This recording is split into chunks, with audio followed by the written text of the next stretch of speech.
Bien, como lo anunciamos, Jean Paul Benavente, gobernador regional de Cusco, está con nosotros. Gobernador, muy buenas noches, gracias por estar aquí. Buenas noches, Cristian, acá me encuentro a tus órdenes. Correcto. Primero aclaración, ¿no? Porque finalmente una información que mostramos, pero había que hacer ahí, digamos, el desagregado, el desglose respecto de la cantidad de dinero que entra por canon a la región Cusco. Usted me quería hacer esa aclaración, por favor. Sí, yo te quiero agradecer, más bien que aceptes esta entrevista, porque era necesario aclarar. Era necesario contarle al Perú de que hay esfuerzos que se hacen en las regiones que tienen que visualizarse. ¿Qué está pasando ahora? Está pasando una falta de liderazgo en nuestro país. Y creo que cuando la prensa tiene que hacer su trabajo responsable, debe de lograr comunicar justamente lo bueno, lo malo y lo feo que hay alrededor de las autoridades, quienes somos elegidas por el pueblo de manera democrática. Y entonces, cuando dijimos y vimos el programa, teníamos que aclararte algunas cosas, en las cuales, por ejemplo, hoy estamos al 65% de ejecución y tenemos recursos canon, y sobre esos recursos canon nosotros estamos más del 70% de ejecución. Y son en obras que están cerrando brechas, en saneamiento básico, en salud, en educación, en transportes, en agricultura. Gobernador, para aclarar, reciben aproximadamente, creo que el año 2019 bajó un poquito, creo que estuvo por debajo de los 1.000 millones, pero pongamos un número redondo, 1.000 millones. ¿Cómo se reparten esos 1.000 millones de canon de gas cuando nosotros hemos dicho en la región Cusco? Pero la región Cusco no es solamente el gobierno regional. Quiero que nos haga esa aclaración. Bueno, en realidad son con regalías y todo 2.000 millones. La mitad es el canon, 1.000 millones que va a la región Cusco. Ok. 20% de eso, o sea, 200 millones van al gobierno regional. 5% de eso va a la universidad pública. Y el resto va a distribuirse entre los gobiernos locales, municipalidades, provinciales y distritales. Correcto. Entonces, tiene esa cantidad de dinero, pero luego eso lo tiene al norte, digamos, ¿no? La convención. Luego en el sur justamente tiene otras provincias también, como Espinar, donde finalmente también está el tema de la minería. Ahí, ¿qué otra cantidad recibe que también es un ingreso adicional para la región Cusco? Ya, una cosa es la ley del canon por hidrocarburos y otra cosa es la ley por minería. La minería recibe de las ventas brutas 3% de regalías, ¿no es cierto? Y adicionalmente hay un canon específico que está vinculado al 30% de la renta. Entonces, con todo eso, más o menos el gobierno regional en este momento recibe 367 millones de soles. 200 aproximadamente del gas y el resto de la minería. Un poco más, casi 250 de gas y cerca de 100 de minería, ¿no? Ok, recibe bastante más entonces del gas. Pero bueno, mi punto, digamos, cuando sacamos el cuadro fue que, es cierto, podría haber una renegociación para obtener mayores ingresos para el Estado, pero eso no quita el otro problema de fondo, que es la masificación del gas. Entonces mi pregunta era, esos ingresos, porque la ley del canon se lo permite, es decir, hacer proyectos de infraestructura. ¿Qué ha hecho el gobierno regional para ayudar a los ciudadanos del Cusco a poder tener gas más barato, gas natural, gobernador? Bueno, lo más importante que hemos hecho nosotros es empezar a impulsar la cultura del gas en nuestra región. Recuerda que estamos inmersos durante más de 8 años con un proyecto 7 regiones que no ha funcionado. Y hay un error allí de visión y de diseño desde el sector energía y minas y desde Proinversión. Y lo que tenemos que hacer es atender ese tipo de proyectos. O tal vez el tema del gasoducto sur peruano, ahora sistema integrado de transporte de gas. ¿Qué vamos a hacer con ese proyecto? ¿Qué va a hacer el país? ¿Va a enterrar ese tubo para que nosotros, los gobiernos regionales, podamos hacer tubos más pequeños o para poder hacer e impulsar el transporte de gas? Por eso, cuando te escuché la vez pasada, yo dije, creo que hay una falta de percepción de lo que se está haciendo en las regiones para poder impulsar proyectos de envergadura. Sí, pero no me ha dicho qué ha hecho, por ejemplo. Me ha dicho que están justamente... ¿Cómo está intentando concientizar a la gente en el uso del gas? Lo que tienes que entender es que en el sector público, cuando inviertes en un proyecto, no puedes invertir en el mismo proyecto si es que ya está diseñado uno. Es decir, si es que está el gasoducto allí, desde hace muchos años, Y he visto muchos expertos, muchos exministros que han salido a hablar ahora y ellos no fueron capaces de resolver el problema.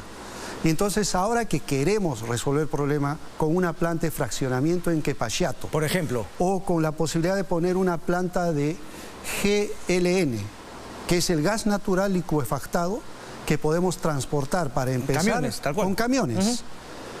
Esos son proyectos pequeños que demandan ciertamente la necesidad de sentarse a la mesa con las empresas. Y eso llámale renegociación, ajuste, lo que quieras, pero tenemos que sentarnos a hacer eso. Ya lo hemos hecho. Por eso el modelo de gasocentro que tenemos en Cusco, que lleva gas natural vehicular, es un proceso de hablar con las empresas, facilitar e impulsar un proceso de incrementar la demanda, porque la idea es generar cultura de gas. Ok, pero me ha dicho algo interesante, porque entonces finalmente usted coincide o siente que el gobierno ha puesto los puntos sobre las IES correctamente en hablar únicamente de aumentar regalías, o lo que ha debido decir es algo mucho más concreto como lo que uno dice. Parte de la renegociación va mucho más allá, va justamente a decir, bueno, ¿qué podemos hacer con ese gas que finalmente no se reinyecta? Ese gas puede servir para algo, podemos hacer finalmente GLP o podemos hacer tantas cosas, pero eso se podría negociar. ¿Usted siente que el gobierno le ha puesto igual énfasis a la necesidad de masificar el gas o ha sido un poquito de bluff para hablar de renegociación, de que nosotros cumplimos? Esa era un poco mi pregunta. No, la pregunta está bien elaborada y formulada y por eso salimos a dar el debate y dijimos a nivel nacional, es hora de hablar en serio este problema y creo que también ha alertado. Esa es la parte positiva. O sea, más allá de la irresponsabilidad de nacionalizar o amenazar con otras cosas, la idea era justamente hablar de sentarse a la mesa con las empresas. ¿Qué necesitarían de las empresas, gobernador, para sacar adelante sus proyectos? Por ejemplo, la provisión del recurso, tanto del gas natural, que ya hay válvulas en Quepachiato, en Tocto, en Chiquitirca, en distintos lugares que puedan conducir este tipo de desarrollos en cuanto a plantas de fraccionamiento, plantas de GNL, con camiones y luego con pequeños tubos, pero la idea es que todavía no hay una respuesta de qué se va a hacer con el gran gasoducto que muchos han dejado pasar. ¿Y eso a quién le corresponde, gobernador? Gobierno nacional, es su competencia, señor. ¿Usted diría que es el gobierno nacional, el Estado, quien finalmente más ha abandonado la posibilidad de masificar el uso del gas natural en el Perú? Yo creo que ha estado muy errático en su diseño y han tratado de poner cosas que realmente las regiones debieron ser atendidas. Nos han tratado de juntar en 7 regiones, cuando en realidad cada quien podría haber hecho el desarrollo de su masificación de gas. Eso es lo que usted pide, que finalmente permitan, en todo caso, si es que no va a haber un proyecto de varias regiones, dejen a cada región poder sacar adelante sus proyectos de masificación de gas. Claro, porque esto beneficia al país, al Perú, porque fíjate, en la medida que pases de 1.4 millones de conexiones que hay hoy día en el Perú a 4 o 5 millones, porque hay que hacer un trabajo de inversión seria desde el Estado, con nuestros recursos. Tenemos canon, sí, pero mientras no pueda hacer algo, porque ya existe un gasoducto, porque existe un proyecto que está en marcha y porque la competencia lo tiene el nivel central, entonces, ¿qué podemos hacer? Ahora es el momento. Para este 28 de octubre hemos convocado a las empresas. Correcto. Lo que pasa es que yo lo vi muy entusiasmado ese día con el gobierno, en vez de decirle justamente al gobierno, oye, no me cuentes cuentos con el tema de las regalías, porque acá la responsabilidad es tuya para masificar el gas. Déjame hacer mi chamba a mí, saca una ley que me permita negociar. No, ese día yo estaba entusiasmado con el tema agrario. Ese día, y te lo digo, porque, ¿sabes? Lee el artículo 88 de la Constitución.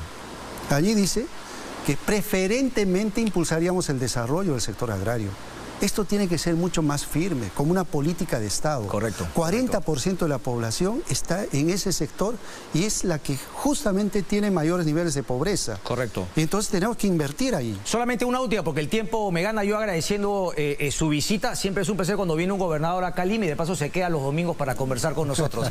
El corredor minero, con esta termino. ¿Hay alguna solución de fondo en el corto plazo? Esto también es fundamental para esos ingresos que podrían ayudar al tema del gas, al tema del agua, al tema del desagüe en toda la región Cusco. ¿Cuánto ha perdido las Bambas en 300 días de paralización los últimos 3 años? Me imagino un montón de plata. ¿Cuánto ha perdido el Perú? Porque ese corredor minero le aporta al crecimiento económico del país. ¿De quién es la responsabilidad y quién lo soluciona, Ahí gobernador? está, nuevamente. Pero el Estado, ¿usted no es parte del Estado también? Yo soy parte del Estado y he propuesto en todo momento que se genere un fondo de desarrollo social en la zona, que pueda llevar, con participación de las empresas, del gobierno nacional, regional y los gobiernos locales, llevarle proyectos a esa zona del corredor y llevarle desarrollo. Pero para eso todos tienen que estar de acuerdo. Correcto. Y mira, a mí me han pedido, por ejemplo, desclasificar una vía en el corredor minero. Nosotros hemos sido firmes, hemos hablado con nuestros hermanos de Chumbivilcas que ese no es el camino. El camino es más bien asfaltar esa vía. El camino más bien es luchar contra estos impactos ambientales y sociales que seguro ha impactado. Correcto. Pero también necesitamos pues estar firmes todos, recuperar el principio de autoridad, liderazgo. Y en eso tiene que ayudarnos Cristian. Gobernador, el tiempo me gana, pero yo finalmente con esta termino. ¿Está contento con los 3 congresistas por la región Cusco? No, son 5. Son 5, perdón. Son 5. ¿Está contento con el trabajo de ellos 5? Mira, no, yo ¿Está realmente... Guido Bellido? ¿Está Ruth Luque? Este es un tema que realmente hay que conversar en una bancada regional, ¿no es cierto?, que tenga proyectos desde Cusco, separando su camiseta política. Y ese creo que debe ser el trabajo que tienen que hacer mis 5 Pero congresistas. hay que ver, para otras cosas sí son muy activos, pero para defenderlos de las necesidades de la región Cusco, gobernador, un placer. Muchas gracias, lo esperamos siempre que esté por acá, por Lima. Vamos a una breve pausa y regresamos con el final. Mucha pausa, viejo, corte y venimos.